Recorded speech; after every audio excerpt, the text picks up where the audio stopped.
자, 오늘은 돈 11번째 시간 관리입니다.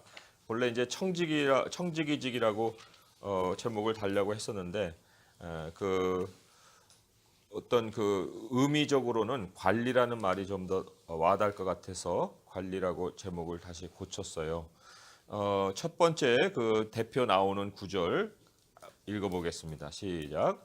무화과 나무를 지키는 자는 그 과실을 먹고 자기 주인에게 시중 두는 자는 영화를 얻느니라. 네, 그 말을 새기면 새길수록 우리에게 큰 지혜를 줍니다. 그래서 무화과 나무를 지키는 자가 그 과실을 먹는다는 것처럼 하나님이 우리에게 맡기신 그 일을 통해서 그 안에서 우리의 모든 그 공급하심이 또 주어진다는 것을 알 수 있고요.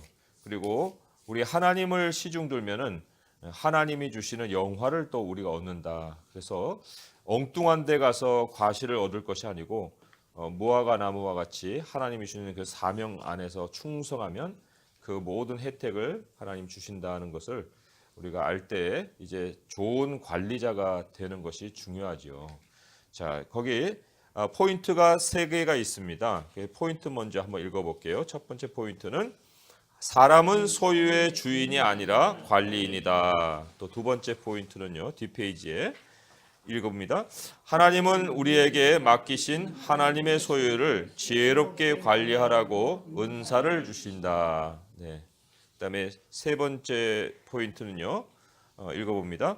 하나님의 청지기 관리인은 하늘의 것을 땅에 나누어 주는 일을 한다. 네. 그렇게 포인트만 일단 보고요. 거기에 참조로 제가 괄호 쳐놓는 건 있는데요. 한번 같이 한번 읽어볼까요? 시작. 그리스도인에게는 관리인보다 청직이라는 말이 더 익숙하다. 그 이유는 청직이라는 말이 한글 성경에 쓰였기 때문이다. 하지만 한글 성경에는 청지기직이라는 말은 없다. 이 말에 해당되는 원어는 사명, 직분 또는 경륜으로 번역되었다. 경륜은 하나님을 주어로 가지는데 청지기직의 의미가 하나님께도 쓰인 것을 보면 하나님이 자신의 일을 책임 있게 계획하고 경영해 가신다는 것을 알 수 있다. 네, 그래서 청직이라는 말이 관리인이다는 것 꼭 저기 그 개념적으로 좀 아시고요. 자, 그러면 거기 문단 사람은부터 해서 한번 읽어볼게요. 시작. 사람은 소유를 몸에 지닌 채 태어나지 않고 또한 소유를 몸에 지닌 채 사후로 돌아가지 않는다. 욥은 하나님이 사탄에게 허락하신 시험을 당해 소유를 잃어버렸을 때 내가 모태에서 알몸으로 나와 싸운즉 또한 알몸이 그리로 돌아가올지라 주신 이도 여호와시오 거두신 이도 여호와시오니 여호와의 이름이 찬송을 받으실지니이다라고 고백했다. 만물의 참 주인은 하나님 한 분이시다. 사람이 소유의 진정한 주인이라면 땅에서 얻은 재산에 대해 죽어서도 소유권을 주장할 수 있어야 하는데 죽은 사람이 땅의 사람에게 소유권 소송을 제기한 사례는 단 한 건도 없다. 사람은 땅에서 하나님의 소유를 관리하다가 다른 관리인에게 소유를 넘기고 떠날 뿐이다. 전도서 2장 18절에서 19절의 말씀을 한번 보겠습니다. 전도서 2장 18절에서 19절의 말씀이에요. 전도서 2장 950쪽에 있죠. 50쪽에 같이 읽어볼게요. 18절부터 19절 시작. 내가 해 아래에서 내가 한 모든 수고를 미워하였노니 이는 내 뒤를 이을 이에게 남겨주게 됨이라. 그 사람이 지혜자일지 우매자일지야 누가 알랴마는 내가 해 아래에서 내 지혜를 다하여 수고한 모든 결과를 그가 다 관리하리니 이것도 헛되도다. 예, 그래서 우리가 자녀에게만 재물을 남기고 가는 것 같지만 결국은 다른 관리인에게 맡기고 떠나는 거예요. 자녀도 그 하나님이 주신 것에 대한 관리인일 뿐이지 소유권이 넘어가는 것이 아니다. 그래서 우리가 정말 누구에게 이거를 맡겨야 되는가 참 그런 걸 좀 뭐 고민할 필요도 없겠지만은 아무튼 가져갈 것이 없다는 것을 생각해 보면 잘 관리를 해야 된다는 생각이 우리의 우선의 생각이 돼야 되겠죠. 그래서 그런 말씀을 좀 우리가 새겨보고요. 그다음에 이어지는 문단을 또 한번 같이 읽어보도록 하겠습니다. 하지만 죽음 이후의 세상에서는 사정이 달라진다. 땅의 소유는 죽음의 문턱을 넘지 못하지만 하늘에서는 전혀 새로운 소유의 현실이 시작된다. 예수님이 달란트 비유와 문화 비유에서 가르쳐 주신 것처럼 사람이 땅에서 주인의 소유를 어떻게 관리했느냐에 따라 하늘에서는 두 부류의 사람들로 확연히 나뉜다. 한 부류는 아무것도 소유하지 못한 채 어두운 데로 내쫓겨 영원히 슬피 울며 이를 갈고, 다른 한 부류는 주인에게서 상을 받아 영원히 자기의 소유를 가지고 하나님 나라를 다스리는 것이다. 예. 그래서 진짜 우리 자신의 소유는 하늘 나라에서부터 시작을 하는 거예요. 여기서는 이제 관리의 훈련을 받는 거고요. 소유 앞으로 이제 하나님 영원한 것을 주실 텐데 그걸 어떻게 관리해야 되느냐, 또 지켜야 되느냐 하는 훈련이 여기서 이루어지는 거거든요. 그러면 진짜 그날에서는 우리의 소유가 생기는가 하는 것을 누가복음을 통해서 좀 확인을 해보는 거죠. 누가복음 16장 11절에서 12절의 말씀 두 구절입니다. 16장 11절에서 12절 읽어볼게요. 시작. 너희가 만일 불의한 재물에도 충성하지 아니하면 누가 참된 것으로 너희에게 맡기겠느냐? 너희가 만일 남의 것에 충성하지 아니하면 누가 너희의 것을 너희에게 주겠느냐? 예. 여기 불의한 재물이라고 할 때 이 불의함이라는 것은 세상을 얘기하는 거예요. 하나님과 연결될 수 없는 그 세상이 불의예요. 의인은 하나님과 연결되는 건데, 그러니까 세상은 사라질 것이기 때문에 사실 한시적인 세상이고 그래서도 불의한 세상인데, 그러한 불의한 재물에 충성을 하면 하나님이 참된 것을 우리에게 주신다는 거죠. 참된 것이 뭐냐면 너희의 것이라고 그랬습니다. 그러니까 남의 것이면 여기에서 비유해서 남의 것은 뭐 거기에 나오는 그 주인이지만 영적인 의미로 보면은 남의 것은 하나님의 것이에요. 그러니까 하나님의 것에 충성을 하면 우리의 것을 우리에게 주신다. 그거를 이 비유를 통해서 암시를 해주고 있는 거죠. 그래서 관리 책임에 따라 영원한 우리들의 소유가 주어질 수 있다. 그렇게 생각해 볼 수가 있습니다. 예. 자, 그러면 여기 이제 두 번째 부류 읽은 바 이제 주인에게 상을 받는 그 사람들이 누구냐 할 때 계속해서 읽어볼게요. 두 번째 부류의 사람들은 하나님의 백성인데 이들의 경우에도 그들이 받는 상은 일률적이지 않다. 예수님의 비유에서 착한 종들이 10고울 권세와 5고울 권세로 각각 다르게 상을 받았듯이 하나님은 각 사람이 하나님으로부터 받은 책임의 분량에 따라 그것을 어떻게 관리했는지를 심판하시고 각 사람이 행한 대로 상을 다르게 주신다. 네, 고린도후서 5장 10절입니다. 어떤 사람은 그 행함에 대해서 상당히 경시하고 믿으면 되죠 하지만 하나님은 우리에게 믿음을 주시고 그리고는 믿음대로 살게 하시는 거예요. 왜 살게 하실까 하면 그게 이제 우리가 앞으로 받을 상급의 그 기초가 되기 때문에 그렇거든요. 그래서 고린도후서 5장 10절을 읽어보겠습니다. 시작. 이는 우리가 다 반드시 그리스도의 심판대 앞에 나타나게 되어 각각 선악간에 그 몸으로 행한 것을 따라 받으려 함이라. 예, 여기 받는다는 게 뭘 받는 거냐면은 상을 받는 거예요. 구원을 받는 게 아니고요. 상을 받는다. 그래서 우리 각 사람 그리스도 안에서 살아가는 사람들은 하나님의 공로에 따라서 이제 주시는 상이 있다. 근데 그 공로는 구원과는 상관이 있는 것이 아니고요. 우리의 영원한 상급과 상관이 있는 것이다. 이렇게 볼 수가 있습니다. 자, 질문이 이렇죠. 나는 하나님이 내게 맡기신 책임이 무엇인지 알고 그것을 행하며 살고 있는가? 굉장히 중요해요. 왜냐하면 이거에 따라 하늘의 상급을 받는데 책임이 뭔지도 모르고 살면 안 되죠. 누가복음 12장의 말씀을 한번 보겠습니다. 누가복음 12장 41절에서 48절까지입니다. 누가복음 12장 41절에서 48절까지 읽어볼게요. 시작. 베드로가 여짜오되 주께서 이 비유를 우리에게 하심이니까 모든 사람에게 하심이니까 주께서 이르시되 지혜 있고 진실한 청지기가 되어 주인에게 그 집 종들을 맡아 때를 따라 양식을 나누어 줄 자가 누구냐. 주인이 이를 때에 그 종이 그렇게 하는 것을 보면 그 종은 복이 있으리로다. 내가 참으로 너희에게 이르노니 주인이 그 모든 소유를 그에게 맡기리라.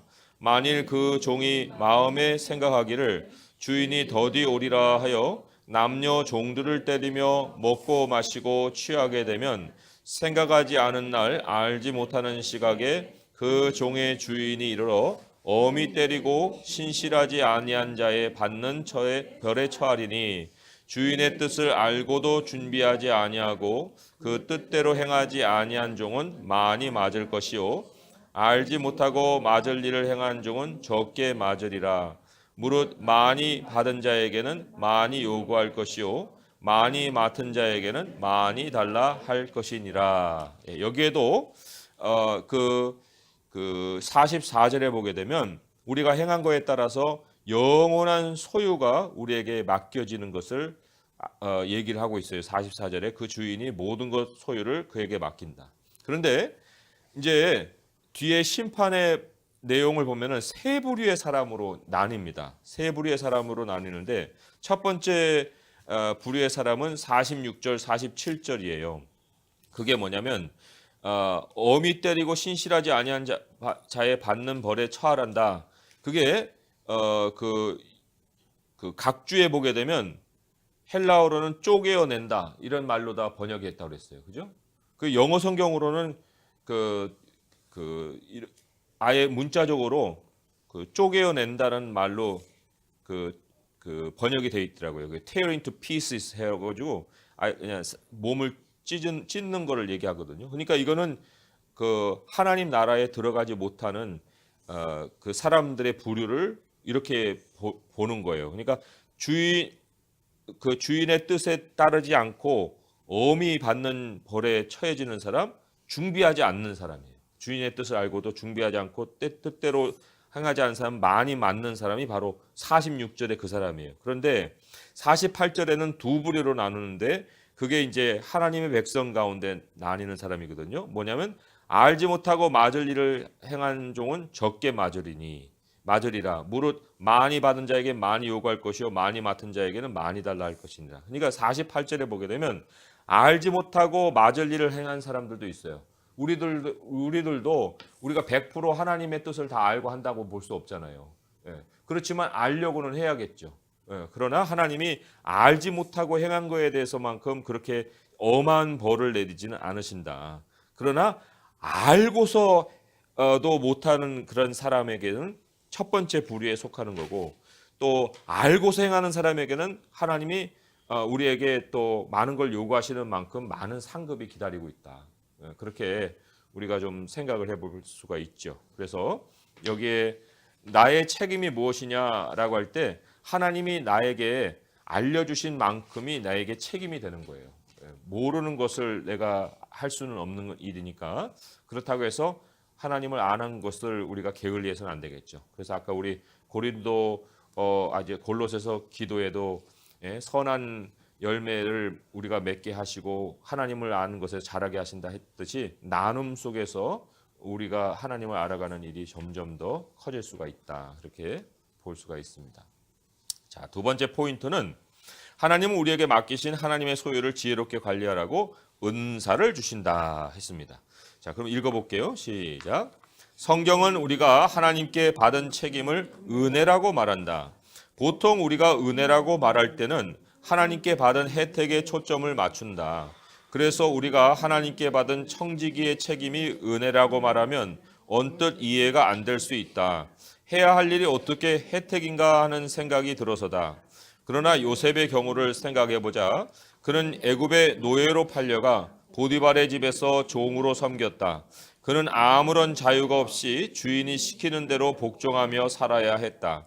그러던 어느 날 주인이 요셉을 가정 총무로 삼고 자신의 소유를 그의 손에 위탁했다. 보디발이 자기 집과 자기의 모든 소유물을 요셉이 주관하게 하고 자기가 먹는 음식 외에는 간섭하지 않았다.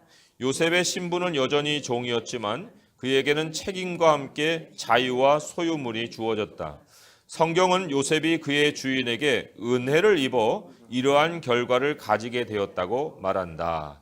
그러니까 은혜가 청지기 사명 자체라고 할 수가 있다는 거예요. 베드로전서 4장 10절에서 11절의 말씀. 그래서 우리가 은혜를 이제 조금은 더 세분화시켜서 의미를 새겨볼 필요가 있겠죠. 모든 걸 그냥 내게 주시는 혜택으로만 해석할 일이 아니다는 거죠. 베드로전서 4장 10절에서 11절의 말씀, 거기 은혜가 어떻게 쓰였는지 잘 좀 새겨볼 수 있길 바랍니다. 읽어볼게요. 시작. 각각 은사를 받은 대로 하나님의 여러 가지 은혜를 맡은 선한 청지기 같이 서로 봉사하라. 만일 누가 말하려면 하나님의 말씀을 하는 것 같이 하고 누가 봉사하려면 하나님이 공급하시는 힘으로 하는 것 같이 하라. 이는 범사의 예수 그리스도로 말미암아 하나님이 영광을 받으시게 하려 함이니 그에게 영광과 권능이 세세에 무궁하도록 있느니라. 아멘. 여기에 뭐라고 했어요? 하나님의 여러 가지 은혜를 맡은 선한 청지기라고 그랬죠. 여기에서 은혜는 책임이에요. 보디발이 요셉에게 일 맡긴 거를 하나님은 은혜를 입어 이렇게거든요. 그러니까 책임을 맡아 그런 뜻으로 번역될 수 있듯이 여기도 하나님의 여러 가지 은혜를 맡은, 여긴 책임을 맡은 이런 말로다가 이제 번역할 수 있는데, 그런데 책임이 어떤 그 분량대로 임하냐면 각각 은사를 받은 대로 임한다는 거예요. 그래서 하나님은 책임을 맡길 때 은사를 주시고 책임을 맡기신다. 그 나의 모든 책임의 영역은 하나님이 주신 은사와 부합할 수 있다. 그러니까 은사가 무엇냐를 우리가 잘 깨닫고 있어야 되죠. 거기에 바로 우리에게 맡긴 관리 영역이 확인이 될 수 있다는 거죠. 자, 그러면 3페이지로 넘겨서 또 문단을 계속해서 읽어보도록 하겠습니다. 시작. 우리도 전에는 세상의 종노릇하며 살았다. 죽기를 무서워하며 목적도 의미도 없이 세상이 시키는 대로 따라하며 살았다. 그런데 하나님이 우리를 은혜로 부르시고 새 생명 가운데 살게 해주셨다. 하나님은 우리에게 새로운 삶의 책임을 맡기시고 오직 하나님을 기쁘시게 하며 살도록 해주셨다. 베드로 사도는 하나님을 섬기며 살게 된 우리를 일컬어 하나님의 여러 가지 은혜를 맡은 선한 청지기라고 말한다. 하나님은 은혜를 맡긴 자들에게 그것을 관리할 수 있는 지혜와 재능을 겸하여 주신다. 그래서 하나님의 청지기는 각각 은사를 받은 대로 일을 수행해야 한다. 고린도 교회에서 발생한 문제는 그들이 하나님으로부터 받은 은사에 머물지 않고 하나님의 은사를 받지 않은 사람들처럼 서로 대적하고 자랑하며 교만한 마음을 가진 것이다. 그리스도인에게는 자기 것이 없는데 하나님께 받은 것을 자기 것으로 자랑하면 이미 배부르고 이미 풍성하여 하나님이 맡기신 사명과는 상관없이 자기 왕국을 세워 스스로 왕처럼 살게 되는 것이다. 예를 들어 사람이 하나님이 재물을 얻을 능력을 주셔서 부를 얻고 이것으로 청지기직을 수행할 수 있는 것인데 그 능력이 자기에게서 나온 것처럼 그것으로 돈을 벌어 자기 배를 불리려 한다면 이것이 스스로 하나님 없이 왕이 된 모습이다. 우리는 하나님과 함께 일하는 자로서 하나님의 은혜를 헛되이 받지 말아야 한다. 하나님의 소명을 벗어나면 은혜를 저버린 것이고 은혜의 성령을 욕되게 하면 무거운 형벌을 당연히 받게 된다. 고린도전서 4장 7절의 말씀을 이제 찾아서 다시 한번 읽어보겠습니다. 고린도전서 4장 7절의 말씀이죠. 여기에는 그 고린도 교회 사람들의 문제가 적혀 있어요. 읽어볼게요. 시작. 누가 너를 남달리 구별하였느냐? 내게 있는 것 중에 받지 아니한 것이 무엇이냐? 내가 받았은즉 어찌하여 받지 아니한 것 같이 자랑하느냐? 예, 하나님 우리를 구별했습니다. 선한 청지기로 구별했어요. 그리고는 우리에게 은사도 주셨습니다. 그리고는 그것으로 우리를 살게 하십니다. 그런데 아무것도 하나님께 받은 건 없어요. 나는 하나님 내게 뭔 혜택을 줬다는 거예요 하고 자기 능력과 자기 기술과 재능만 내세우면 그거는 하나님이 구별한 목적과 완전 반대되는 모습으로 사는 거죠. 그러니까 우리가 지금의 모습을 가진 것은 하나님이 부어주셔서 또 하나님 구별해 주셔서 살아가는 모습이기 때문에 절대로 하나님이 나는 아무것도 안 해주셨어요. 이런 얘기하는 것은 없어야 된다. 그리고 소명을 벗어나면 은혜를 저버린 건데 은혜를 저버리고 어떻게 우리가 살 수 있어요? 살 수가 없지 않습니까? 자, 질문이 이렇죠. 나는 나의 어떤 모습이 하나님의 은혜를 따라 일하고 있는 증거라고 제시할 수 있는가? 또한 어떤 하나님의 은사를 사용하여 그 일을 하고 있는가? 예, 우리가 이제 이게 확인이 돼야 되는 거죠. 자, 고린도전서 한 장만 넘겨 3장이죠. 3장 10절에서 15절의 말씀입니다. 자, 읽어볼게요. 시작. 내게 주신 하나님의 은혜를 따라 내가 지혜로운 건축자와 같이 터를 닦아둠에 다른 이가 그 위에 세우나 그러나 각각 어떻게 그 위에 세울까를 조심할지니라. 이 닦아둔 것 외에 능히 다른 터를 닦아둘 자가 없으니 이 터는 곧 예수 그리스도라. 만일 누구든지 금이나 은이나 보석이나 나무나 풀이나 집으로 이 터 위에 세우면 각 사람의 공적이 나타날 터인데 그날이 공적을 밝히리니 이는 불로 나타내고 그 불이 각 사람의 공적이 어떠한 것을 시험할 것임이라. 만일 누구든지 그 위에 세운 공적이 그대로 있으면 상을 받고 누구든지 그 공적이 불타면 해를 받으리니 그러나 자신은 구원을 받되 불 가운데서 받은 것 같으니라. 네, 여기에 10절에 보면 하나님의 은혜를 따라 내가 지혜로운 건축자 같이 된다 할 때 여기에서도 은혜가 책임이에요. 바로 책임, 소명입니다.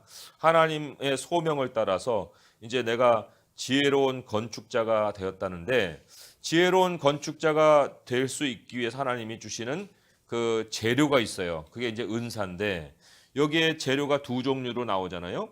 불타는 재료가 있고 불이 안 타는 재료가 있습니다. 금이나 은과 보석이 있는가 하면 나무나 풀이나 집이 있는 거죠. 그런데 하나님이 우리에게 주시는 모든 재료는 금이나 은이나 보석과 같은 그런 불타지 않을 은사를 주셔요. 그런데 우리가 하나님이 주시는 재료를 사용하지 않고 이 땅에서 사라져 버릴 것 그걸 가지고 만지작 하잖아요. 그게 나무나 풀이나 집이죠. 예. 그거는 뭐 소명을 버리고 뭐 돈 버는 일이 되든지 뭐 이런 거에 힘쓰게 되면 나중에 결과는 완전히 딴판으로 나타날 수가 있다. 그러니까 내가 하나님의 은혜를 따라 일하고 있는 증거라고 어떻게 내세울 수 있느냐면은 여기도 지혜로운 건축자와 같이 터를 닦아둔다 한 것처럼 내가 하나님께 받은 그 소명과 교회를 세워가는 것과 어떻게 그 연결이 되어 있느냐. 바울은요 특별히 10절의 말씀을 보면은 터를 닦는 전문가였어요. 터를 닦는 전문가예요. 그러니까 교회를 세우는 일에 전문적인 일을 하나님 맡기셨다는 거죠. 그렇지만 똑같은 은사를 주지 않아요. 다른 이는 그 위에 세우는 사람이 있어요. 예. 교회를 개척하는 사람이 있는가 하면은 교회를 더 잘 운영해가는 사람들이 있는데 어떤 모양이든지 간에 하나님의 나라를 세워가는 일과 모든 소명은 다 연결이 되어 있다. 예, 그렇게 볼 수 있어요. 그 다음에 15장 고린도전서 15장 10절로 가봅니다. 두 번째 말씀인데요. 거기 이제 찾아봐야 될 말씀 중에 15장 10절의 말씀 읽어볼게요. 시작. 그러나 내가 나 된 것은 하나님의 은혜로 된 것이니 내게 주신 그의 은혜가 헛되지 아니하여 내가 모든 사도보다 더 많이 수고하였으나 내가 한 것이 아니요 오직 나와 함께 하신 하나님의 은혜로라. 예. 여기에서 은혜도요, 더 광의적인 의미로 사명과 책임이 여기에 담겨 있는 거예요. 내가 나 된 것은 하나님의 은혜로 됐다? 뭐예요? 하나님의 책임, 하나님 맡기신 청지기직으로 된 거다. 그래서 사도로서의 수고하잖아요. 하나님이 그 바울에게 맡긴 하나님의 은혜가 사도직이었거든요. 그러니까 내가 모든 사도보다 더 많이 수고했다. 그런데 그게 내가 한 게 아니고 하나님의 은혜다. 그건 사명으로밖에 한 것이 아니다. 그러니까 하나님의 은사를 사용해서 그 일을 어떤 하나님의 은사를 사용해서 그 일을 하고 있는가 하는 것도 우리가 과연 하나님이 맡긴 책임을 감당하고 있느냐 그 질문과 직결해서 생각을 해볼 수 있는 거죠. 자, 두 번째 질문은 하나님이 내게 맡기신 일에 충성하기 위해 가장 필요한 영적 조건은 뭐냐 했는데 디모데후서 1장 14절을 찾아봅니다. 디모데후서 1장 14절의 말씀. 디모데후서 1장 14절의 말씀이요. 읽어볼게요. 시작.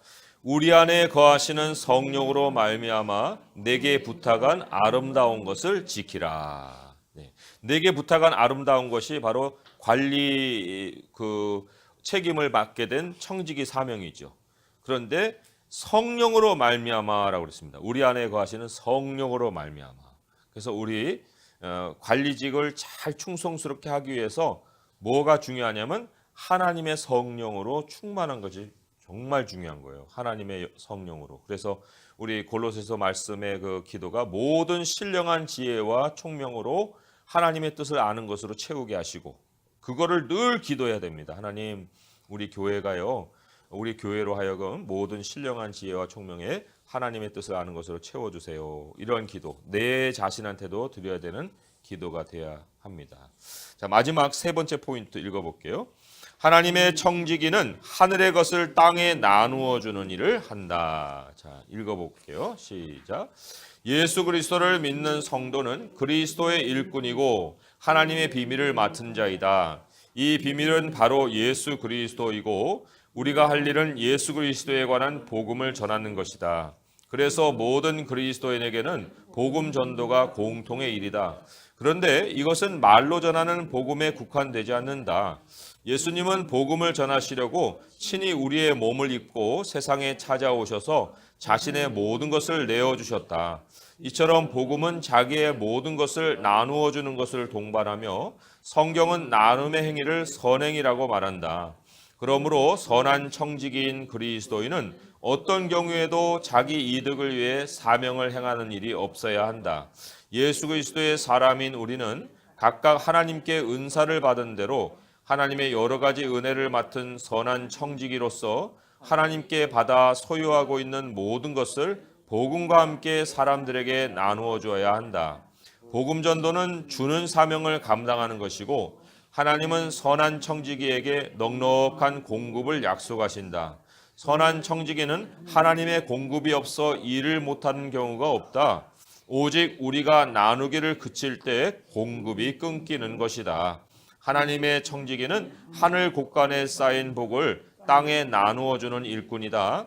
하늘의 복이 하나님의 청지기에게 먼저 주어져야 사람들에게 나누어 줄 수 있기에 선한 청지기는 하늘의 것을 가장 먼저 누리는 수혜자이다. 하나님은 창세전에 이 선한 일을 예비해 놓으시고 우리로 그 일을 행하며 살게 하시려고 우리를 그리스도 안에서 거듭나게 하셨다. 이 선한 일을 위해 지어진 선한 청지기야말로 하늘이 공급해 주시는 최고의 형통한 삶을 누린다. 네, 에베소서 2장 10절의 말씀이죠. 그러니까 다른 사람을 부요하기 위해서는 우리가 먼저 부요해지지 않으면 안 되잖아요. 하나님이 우리를 부요하게 하시고 우리의 부를 또한 다른 사람에게 나눠주게 하기 때문에 하나님을 위해 일한다는 것은 엄청난 형통의 삶을 사는 거예요. 에베소서 2장 10절 말씀 읽어볼게요. 시작. 우리는 그가 만드신 바라 그리스도 예수 안에서 선한 일을 위하여 지으심을 받은 자니 이 일은 하나님이 전에 예비하사 우리로 그 가운데서 행하게 하려 하심이니라. 예, 여기에 우리 목적이 선한 일이에요. 목적이 선한 일입니다. 그러니까 하나님이 나눔을 행하시는데 그 나눔을 행할 수 있는 어떤 대리자로 우리를 세우신 거예요. 그러니까 하늘 곳간에는 우리가 마음대로 드날 수 있는 거고 또 주시는 대로 우리가 또한 나누는 것이 우리 삶에도 행복이다 이런 얘기하는 거죠. 질문이 이렇죠. 나는 내가 소유한 것을 사람들과 나누며 복음 전도의 사명을 감당하고 있는가 했는데 자, 사도 바울의 예가 나옵니다. 그리고 또 이러한 예는 뭐 우리 성도님들에게만 해당되는 것은 아니라고 봐요. 그래서 우리 그 모든 복음을 전하는 사람들에게는 이러한 마음의 태도를 가지고 살아야 되지 않나 그런 생각을 해봤습니다. 사도행전 20장 33절 35절 읽어볼게요. 시작. 내가 아무의 은이나 금이나 의복을 탐하지 아니하였고 여러분이 아는 바와 같이 이 손으로 나와 내 동행들이 쓰는 것을 충당하여 범사에 여러분에게 모범을 보여준 것과 같이 수고하여 약한 사람들을 돕고 또 주 예수께서 친히 말씀하신 바 주는 것이 받는 것보다 복이 있다 하심을 기억하여야 할지니라. 예, 맞습니다. 여기도 목적은 수고의 목적은 약한 사람들을 돕는 거라고 그랬어요. 약한 사람들을 돕는 건데 그러기 위해서 하나님께서 그 모든 쓸 것을 이제 충당할 수 있도록 수고를 이용하시죠. 그리고는 충당해 주시고 또 줄 수 있는 삶이 받는 것보다 복이 있다 하신 하나님이 어떻게 우리가 맨날 받아 먹으면서 살게만 만드시겠습니까? 주는 삶을 살게 하실 거 아닙니까? 그러니까 우리는 하나님이 복이 있다 하신 말씀처럼 이러한 청지기의 직분을 받았으니 우리의 인색함을 버리고 또 내 주머니를 채우는 일에 급급할 것이 아니고 나눌수록 채우시는 하나님의 은혜 속에 살아가야 한다 하는 말씀으로 또 결론을 맺습니다. 기도가 이렇습니다. 우리에게 세상을 관리할 책임을 맡기신 하나님 아버지, 우리에게 은혜를 베푸셔서 선한 일을 행하게 하시고 그 일을 할 수 있도록 풍성하게 공급해 주시는 하나님께 감사드립니다. 예수님이 모든 걸 나누시고 복음을 전하셨던 것처럼 우리도 하나님께 받은 모든 것을 나눔으로 복음 전도의 사명을 감당할 수 있게 하여 주옵소서. 예수님의 이름으로 기도드립니다. 아멘. 했는데 자, 우리 각자의 기도를 통해서도 하나님께 이제 기도합니다. 하나님, 이제 나누고 싶습니다. 하나님 주신 모든 것을 제가 작은 것이라도 나누며 살겠습니다. 그러면 10배, 100배 풍성한 것을 하나님이 더 갚아주시는지 아오니 주님, 우리가 더 너그러운 자가 되고 더 선한 사업의 부한 자가 되게 하여 주옵소서 하는 기도를 주님께 드리겠습니다. 하나님 아버지 감사합니다. 하나님 우리에게 맡기신 이 일이 가장 큰 복이고 또 이것이 바로 은혜입니다. 하나님, 우리가 요셉과 같이 주님이 존귀하게 세워주셨습니다. 이것이 바로 하나님의 은혜입니다. 하나님, 우리 것으로 살지 않습니다. 하나님의 것으로 삽니다. 하나님이 우리를 먼저 수혜자가 되게 하십니다. 하나님, 이 땅에 우리가 살면서 다 남기고 갈 것인데 그런데 하나님의 것을 가지고 사람들에게 풍성하게 나누며 한평생을 살게 하여 주옵소서. 하나님, 이 작은 나눔조차도 하나님 복음을 또 전하는 그러한 통로로 사용하실 줄 믿습니다. 우리가 하나님의 성품도 나누고 하나님이 주신 물질도 나누고 또 우리에게 주신 바 모든 것을 나눔으로 인해서 사람들이 정말 그 강팍해지고 인색한 마음들이 녹아내리고 정말 그 안에 무엇이 있을까 하는 궁금증을 가지고 하나님을 찾아 나올 수 있는 길이 열릴 수 있게 하여 주옵소서. 하나님, 이제 일주일의 삶을 하나님께 맡깁니다. 우리가 더 풍성하게 주님 나눌 수 있는 한 주가 될 수 있도록 하여 주옵소서. 예수님의 이름으로 감사하며 기도합니다. 아멘.